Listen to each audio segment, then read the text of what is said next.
What is going on? It is go time. This is Mortar Mike, and this is yet another Watcher of Realms video. Today, we cover one of the newest Burst Champion heroes that are coming to the game fairly soon. And when I say Burst Champion, he is the definition of Burst Champion. Probably one of the best in the game, and I'm glad that he's coming because here's the reason why. Is he broken? Yes. Yes, he's broken. Is he meta? Not necessarily. Let me put y'all on game. And I'm gonna also do a little bit of gameplay, but I'm gonna be honest too, the gameplay's a little bit challenging with this one because his situation is very niche, but it's very amazing. Think of how you use Cerberus. Amazing champion, but there's very few instances where you use him often because what you use him for is for a short window. That's one of the benefits of Zarus. Let's check him out, shall we?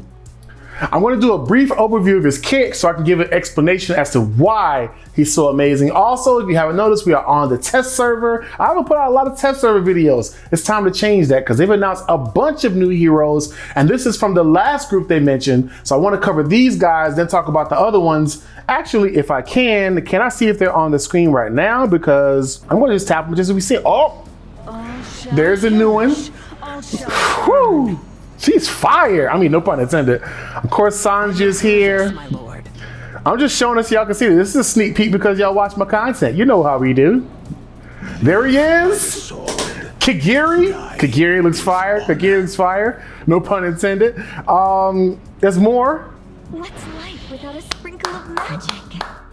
See, I'm getting y'all hyped. We're going to make videos on all of these cats right here. All these characters. Of course, Poison Explosion, Numera. I don't know if I missed any. I think, oh wait, there's another one. Beelzebub. Wow, that looks nothing like how I thought. Oh, that's cool. It's like the blood poison from, or like blood flies from Elden Ring. Okay, I think that's all of them. Is it all of them? If I missed one, let me know in the comments. I think I cover all the ones that are here.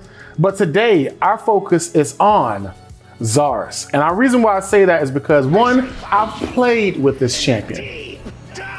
That matters the most to me. When I play with them, I can tell you why I think that they're amazing instead of just saying, oh, the kit's cool. I did an initial review with Ivy Lee, shout out to her. It really like got me paying attention to this champion. Like, okay, they're awesome. They're great. I was really intrigued by the kit, but now that I've played with them, it's a different story. So let's go over the kit and let's go over how you should be building this champion as well. I have them built in this gear set. I do have to test one more thing. I have to test if I think it's Infernal Roar or Mortar Roar. I always say that wrong. I have to test if that applies to him. There's a good chance I believe that it does not because his basic attacks aren't necessarily attacks. We'll show you. Now let's get into the skills. I'm gonna break it down in a different order so you guys can get an understanding. So I will say for him to be at his peak game, that's the best way to put it, I would recommend having him at A1.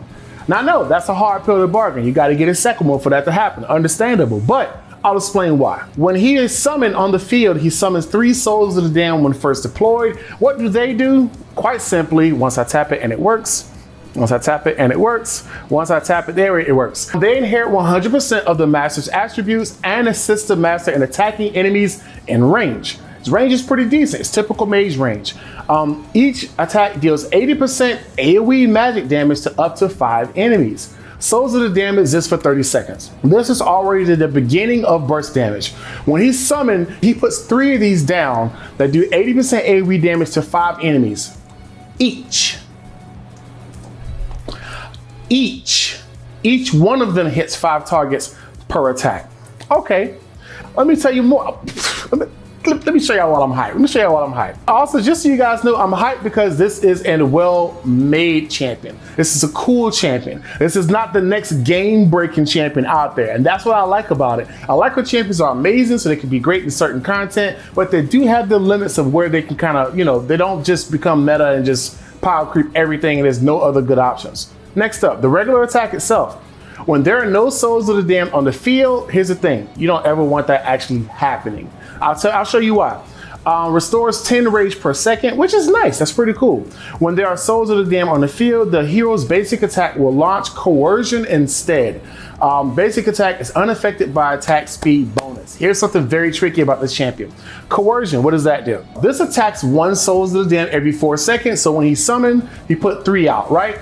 Every 4 seconds, he attacks 1, increasing their damage by 40% for 5 seconds, but reducing their existence time by 5 seconds. Each of the Souls of the Damned lasts for 30 seconds. When he attacks them, it becomes 5 seconds shorter, but for those 5 seconds next, they're gonna do an extra 40% extra damage. And here's the thing, I don't think he continuously attacks the same one.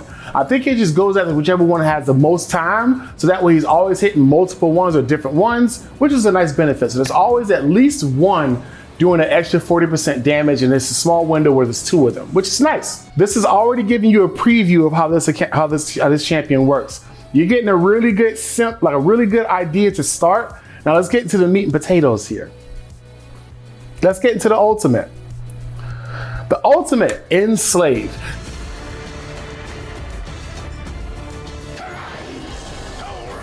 The heck?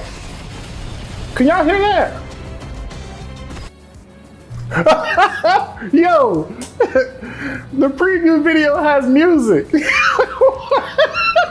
I'm going to mute that. One second. I never knew that. I guess that's new, or maybe it's just a bug. It could be a bug. So his ultimate is called Enslaved. Summons 4 Souls of the Damned and reduces the summon number by 1 with each ultimate cast. A minimum of 1 Souls of the Damned can be summoned. So here's why I call him the definition of burst damage. He has 4 that he puts out in his ultimate. Each time he does a future subsequent ultimate is 3, 2, 1, 1, 1, 1, 1, basically. So as you could tell, the best time to use him is when he's usually just summoned out. That being said, look at the cost, y'all. The cost is 600, which is very low. That's like a Xaris level low. And he starts with 500 rage. So he comes in the gate 80% already full, and it's a small gauge. Here's where I'm starting to say where the numbers start to get nutty. And there's more to the kit. We haven't even got to the rest of the kit yet. He summons 3 when he's spawned on the account. When he comes down, he puts out 3. Within like the next 5 seconds, he puts out 4 more, which makes it 7. 7 of them doing this, doing 80% damage on 5 targets each. So 7 times 800. What is that? 560 every wave of attacks? Am I right about that? Probably wrong. No, wait. 480. Yeah, 560. I got it. Yeah. 560% damage. That's just talking about just this batch. 7 of them attacking, doing 80% damage to 5 enemies.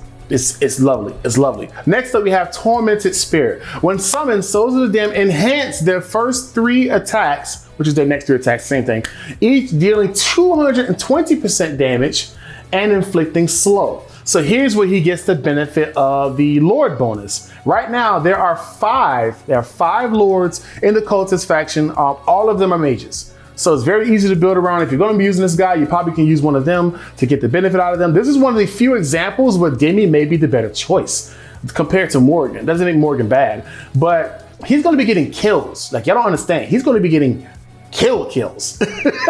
Next up, after any Souls of the Damned disappear, whether he killed them or whether they went out through timeout, the existence of the remaining Souls of the Damned would be extended by 2 seconds. Which is awesome because it just keeps them on the field that much longer to do that much more damage. Very nice, very nice. It's a good way to kind of drag on the duration of them. Now, we just said there were 3 of them, right? That's when he gets summoned. When he does his ultimate within a few seconds, it's 4 more, which makes 7. This is why I said he needs to be Awakened 1. So at Awakened 1, summons 2 extra souls of the Damned when first deployed. So within the first couple seconds, y'all doing the math. Within the first couple of seconds, he can put out 9 of them, doing 80% damage to 5 targets at a time. But we saw this part at the beginning of the kit, right? We were like, this is concerning. Basic attack is unaffected by attack speed bonus. Let me tell you why that's partially true. Check this out. Go to attributes. That means his attack interval is 4 seconds, right? The attack speed is at 4 seconds. That is only for his attack. It is not applied to the rest of his minions. The attack interval is 4 seconds. Here's the thing. I want y'all to check this out. You're gonna love this. Inherits 100% of the master's attributes and assists the master in attacking enemies in range. Inherits the attributes. Doesn't inherit the limitation of the regular attack. This part right here of his attack of his kit is not an attribute. It's a part of his attack. So coercion happens every 4 seconds. That doesn't become faster or slower, but the minions can. So you still should build them for crazy attack speed because they attack much faster. It becomes very nice. I will say this, the damage becomes crazy. So let's do the math here. When you summon him, he puts out 3. If you have him at A1, when you put him down, he puts out 5 souls of the damned immediately when he gets put on the field. And then within the next couple of seconds, he puts out 4 more from his ultimate here. When I tap it and it works. Yeah, he puts out 4 more. So within the first couple of seconds, he's putting out 9 of these, and their initial attack, let's be clear, they do 220% damage and inflict slow. What kind of slow is it? I think it's a rather weak one because you don't need a really crazy one. Because trust me, he kills them. All right, movement speed 25%. That's cool. That's fair. 3 seconds, but they're always getting hit, so that's not going away for some time, especially when he summons even more. Next up, I'm going to show you this guy's damage, and there's a reason why I say he's a definition of burst damage. He's probably one of the best burst damage champions in the game. Oh, and I forgot to mention this too. Check out the attributes. Here's something else to look at here. The cost is 12. That is dirt cheap for this much damage. But the reason why you do that is he's meant to be a champion you have in for small windows of time to do insane amounts of damage, aka why I said he's great like a Cerberus. So he does incredible damage. He has a pretty small window of being able to do incredible damage, and he does great damage. He does pew pew damage. So you kind of want to pick him up and put him back into content, you know, within a little bit after that. But let me show you guys how he does damage. So I have my Silas here. He's going to be my comparison for damage, just so you guys can see it. He is at 104,000 BP, which is very nice. Very well built Silas. Here's the gear we have here. We have him in, I keep saying Infernal or Immortal. It is Infernal Roar. Having an Infernal Roar, really good stats for the damage that he's doing for the job that he has. The attack speed is a little bit slow. It's under 400. I like to get it at 500 or so if I can help. Good crit damage, good crit rate, no need for rage regen, so on and so forth. So, pretty well built Silas. I'm going to show you how I use him and AMR, and then I'm going to show you how Zarus does. First, I'm going to show you Silas, and I'm going to show you the newcomer. So, let's go to the fight here. This is our team, stat team. 3, it's crazy, I'm kidding. But this is just to show just how well he does his damage. We already know Silas is a beast, right? So I'm just gonna put 2 down. And I even gave him the Lord bonus as well, just so you can see how well he works. Broke here, check. Silas, check. Ultimate on, auto ultimate on, and just let him work. So you know Silas does his numbers. It's crazy. Here comes the ult. Starts melting. Nice. It's crazy. It's awesome. 100k BP, well built Silas. And then right here, the ultimate ends. We got to tip it on again. Now, of course, I am putting a little bit of a handicap. We would normally put more heroes on the field, but this is just to make a direct point of how well the damage goes. So we see the contest going sideways. If Broke here doesn't pop his ult soon, he did not. He died. And we're going to continue to show more. So, Silas, great damage. If Power of Dominance is on, it'd be done.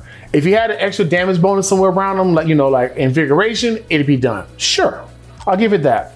Now, let's do an example of Zarus doing the same job. I'm going to also give him a lower bonus because it's only right. Put Zarus in, and I'm going to put in Morgan. Where we at, Morgan? All right, this is our new team. Now, let's remember, he's at 87, and he's only A1. That Silas that I just showed you was A5. Here we go. I'm gonna start it off. I'm gonna do the exact same thing. This is really like a bare bones testing of just peak damage versus peak damage. That's the best way to put it. Give him a second, get a little closer into the fight. That's good. That's actually a little too late, but auto ults. You see his ult's already at 90 something. It just went to max, and look at him go. His ult's already done.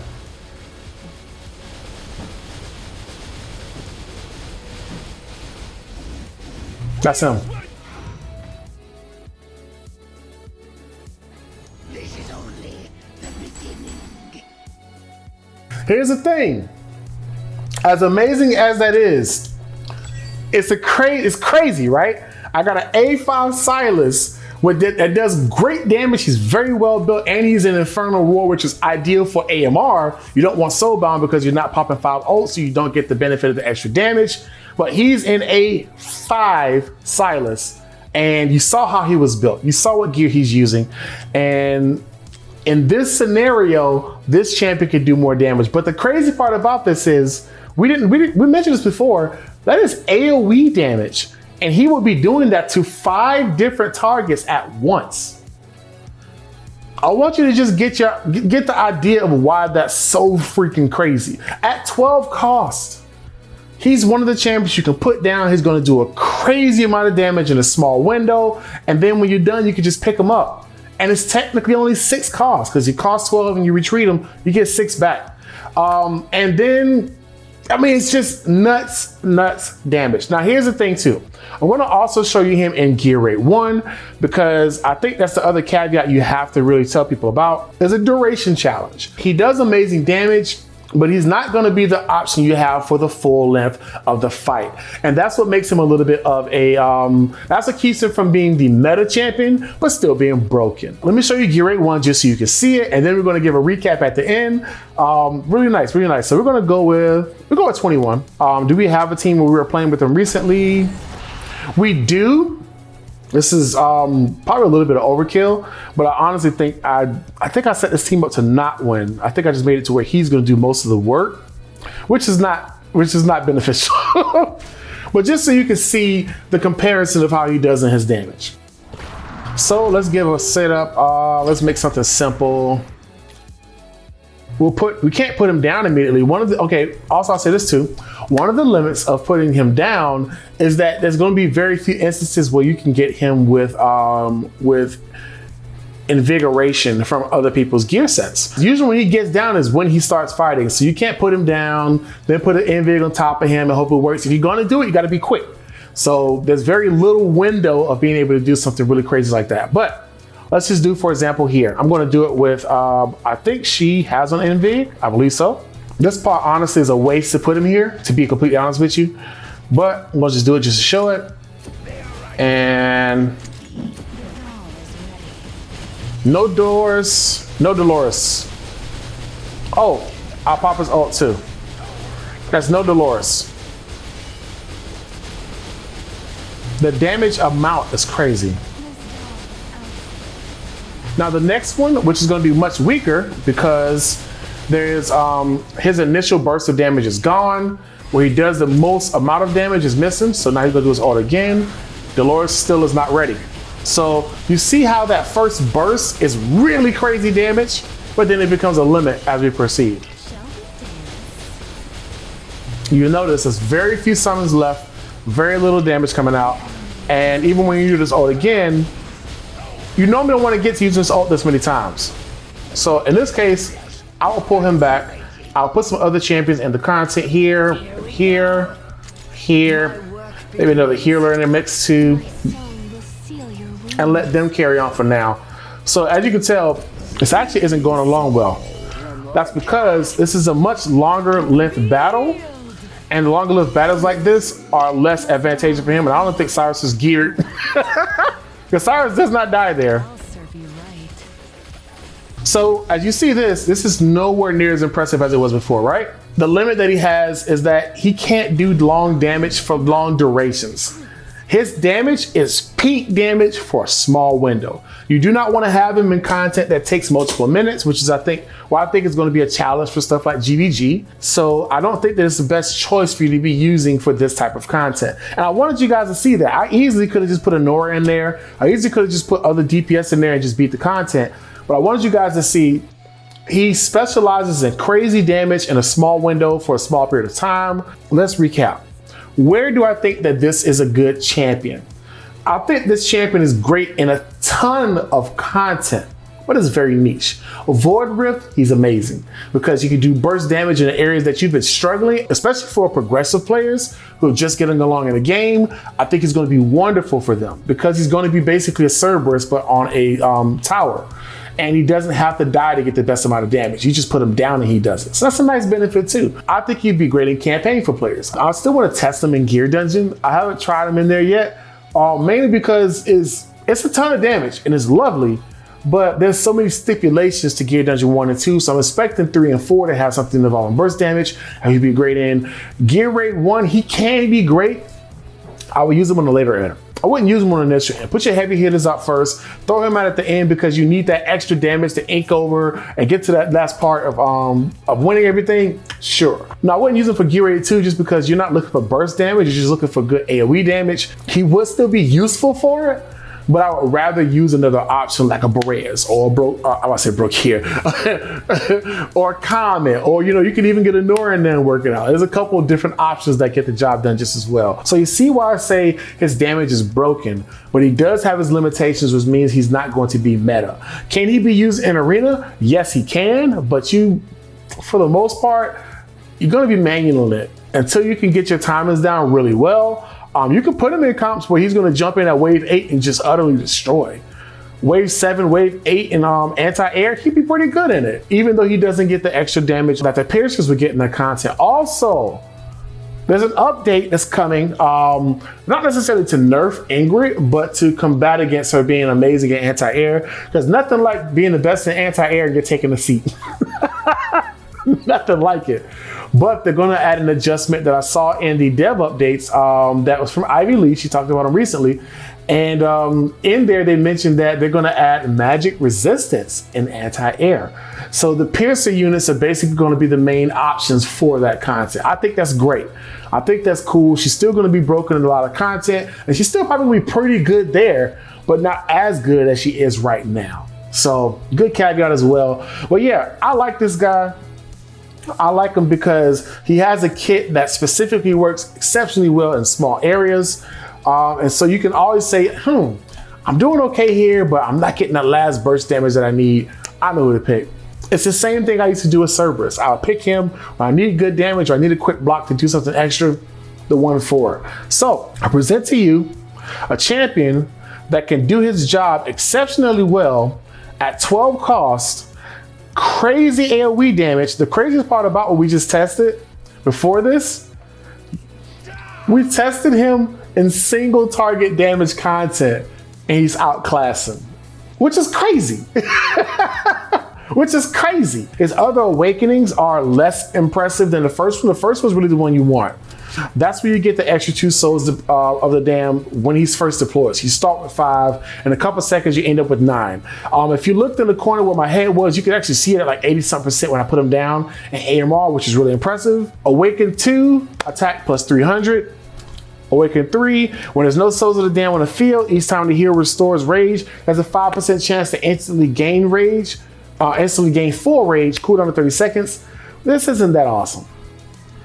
Because chances are you don't want him out there to the point where there's no summons on the field. You've had him out for too long.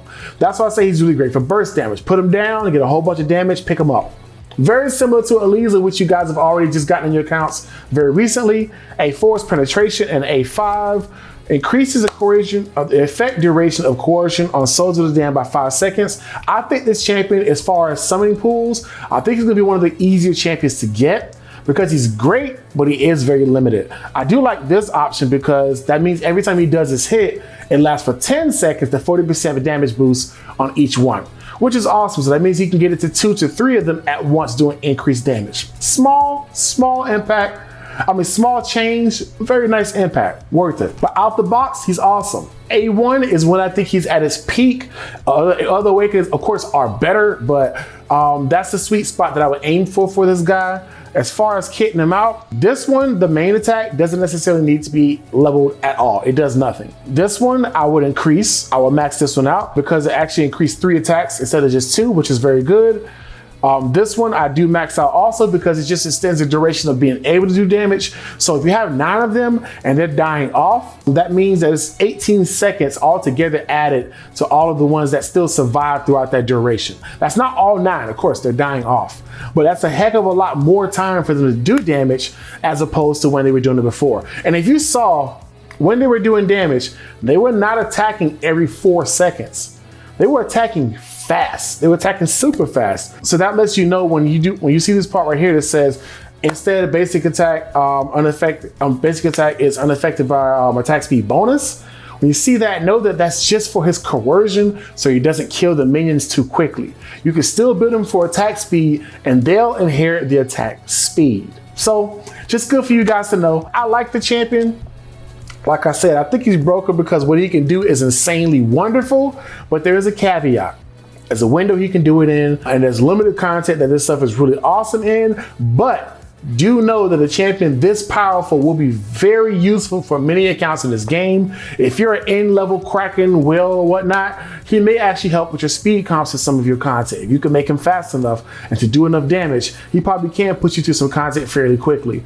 But he doesn't have anything like any type of poison or you know, immobilize or stuff like that in his kit. So he doesn't have like any burn, things like that that you kind of do want as well. It's just strictly damage. So that also puts a limit of what he can do in the Mortar Codex. Still a great champion, but I wouldn't put him in a lot of that content unless they have more piercer related content. And right now they don't have nearly as much. I mean, not mage related content, I'm sorry, it doesn't have nearly as much. If you already completed content, you're not gonna be looking for this champion. Let's be clear. He's not gonna revolutionize your account if you've already beaten the content. That being said, my wish list for this guy also is I would love for him to get one more tile of range so that I can use him in against the Soleil boss. Sweet Lord. I wish he gets an increased range in the epilogue. I think that'd be really awesome. But yeah, this is Zarus, new champion coming to the game. As you guys saw, the brand new ones have been added to the game. We'll show you guys again. They've been added to the test server, so I cannot wait to use. She just looks crazy. Sheesh. That's crazy. Of course, you already know that she's here, and you notice that her name is now Lady Alexandra. She has been updated. She is no longer Sanja. They did say when she came out, they may change the name, and they changed to Lady Alexandra. Really nice, really nice. Where's the rest in here? There are a couple more. Kagiri. Looks awesome. I can't wait to make a full video on this man right here. And did I pass one? Tallulah. Element 2.0, looking cool. Oh, actually wearing shoes. I thought the feet would be out. And Numera. Numera is, you know, we got to confirm these things. Also wearing the shoes. Yeah, so ton of new champions coming. And also, is Beelzebub wearing the shoes? We can't tell. He's got the pyro style going on. Kidding. Yeah, awesome stuff coming to the game. I cannot wait to share it with y'all. Stay tuned. Myself and other amazing content creators are going to be talking about these new champions coming to the game. But I wanted to put this out very quickly with very minimal editing because I want you guys to see this guy while these other ones are getting bragged about. Do know something awesome about having some really cool niche champions in the game. Just add it in your inventory for use. Not every champion we're going to get is going to be meta for everything. You don't want that. That's when the game becomes power crept to the nth degree. Great champion. Can't wait to have him in the game. Looking forward to play with him in other content and see what content they can surprise people in. This has been Mortar Mike. I hope you have an awesome time. Take care. I will see you soon in the next video, and peace. Oh, I was leaving, but there's more. Right after this, I'm going to do a summoning video with my wife, inspired with Carrie's her name on TV, so her name is Carrie. I cannot wait to do it. We're going to do some summons for Valeria, sweet Lord. We're going to do some summons for Valeria and for Brokir to see if I can get them leveled up on the account. Also, she has never seen the champions and stuff in this game. I mean, she might have seen like pieces of the clips of the videos on like TV. I'm actually on television, not just YouTube. I'm on TV too. We'll talk about that. She has her genuine reaction. She wears her heart in her sleeve. So I'm very much looking forward to it. Cannot wait to do that. Love y'all. Y'all having an awesome time. I will see y'all very soon. Take care and peace. The real peace. Peace.